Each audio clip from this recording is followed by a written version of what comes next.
Senior police have given damning evidence in an inquiry into a riot at Sydney's Villawood Detention Centre earlier this year.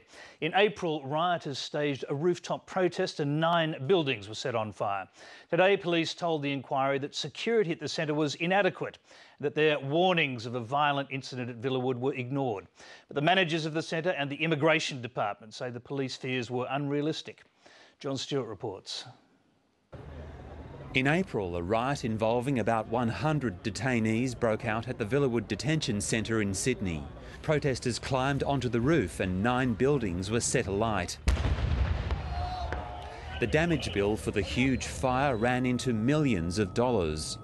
Immigration Department officials today told a parliamentary inquiry that at the time of the protest they didn't know that the New South Wales Police did not have the jurisdiction to enter the complex, which is built on Commonwealth land. At no time was I led to believe that the New South Wales Police would not provide support to us at Villawood.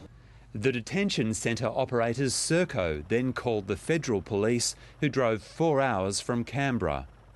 6 months later, and the issue of jurisdiction still hasn't been sorted out.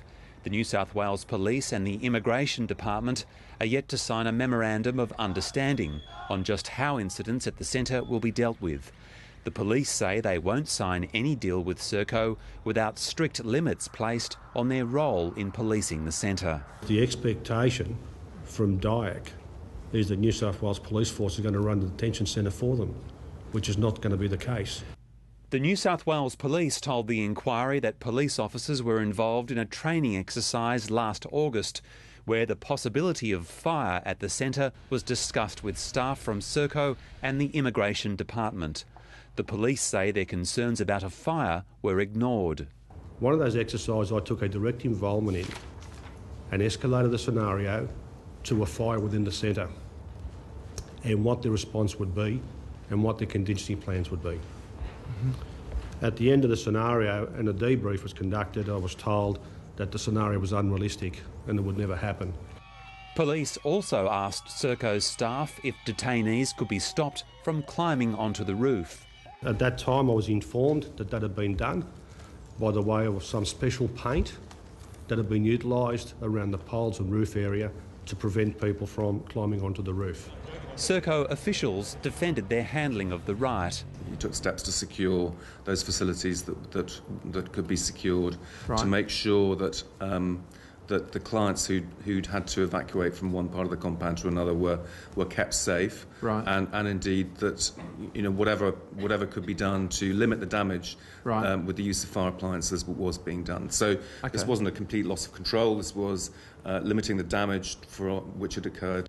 And SERCO management say they could not foresee such violent situations when the company took control of the detention centre 2 years ago. The levels of violence that were witnessed on that night and the incident which escalated to the levels that it did were not contemplated when we signed the contract in June 2009. The Australian Federal Police are not convinced that the Villawood Detention Centre is designed to deal with riots or other major incidents. The infrastructure and protocols that were developed some time ago for compliant individuals. These centres were never designed for non-compliant individuals of the type we are now seeing. The parliamentary inquiry into immigration is due to report in March next year. John Stewart, Lateline.